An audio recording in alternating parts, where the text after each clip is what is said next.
اعوذ باللہ من الشیطان اللعین الرجیم بسم اللہ الرحمن الرحیم الحمد لأہلہ والصلاة علی اہلہا اما بعد۔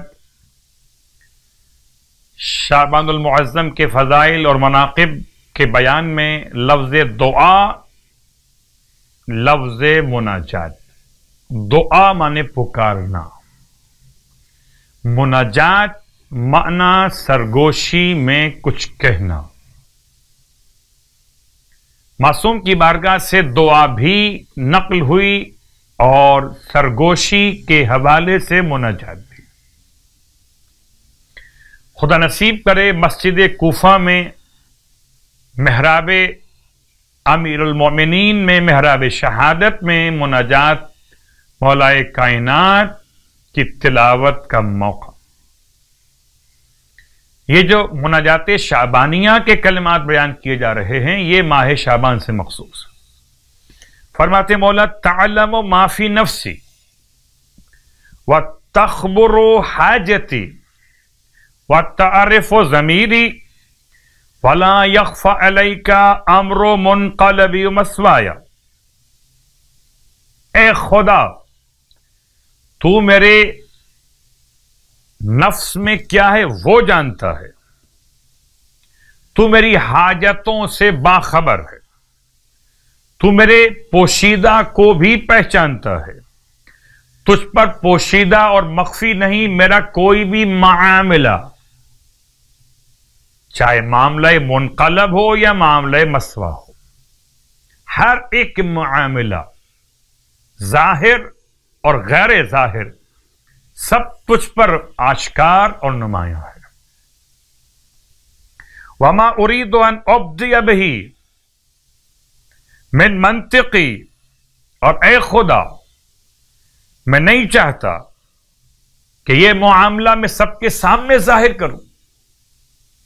اللہ اکبر۔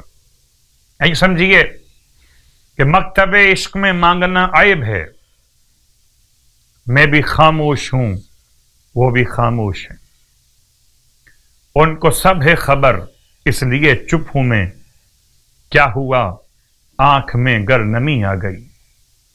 وہاں معاملہ عشق زبان شاعر میں، یہاں معاملہ عبدیت بس زبان مولا میں۔ ماہ شعبان کی آج کی رات کی نماز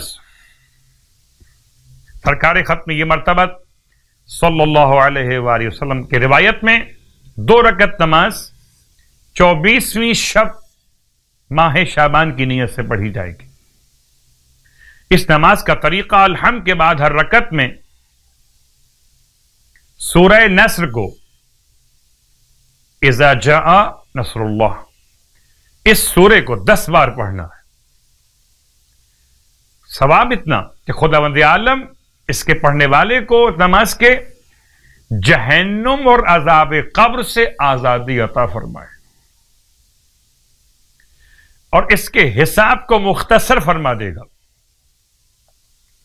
اور اسے آدم اور نوح علیہم السلام اور تمام پیمبران کا دیدار نصیب فرمائے گا اور مقام شفاعت سے اسے مکرم فرمائے گا۔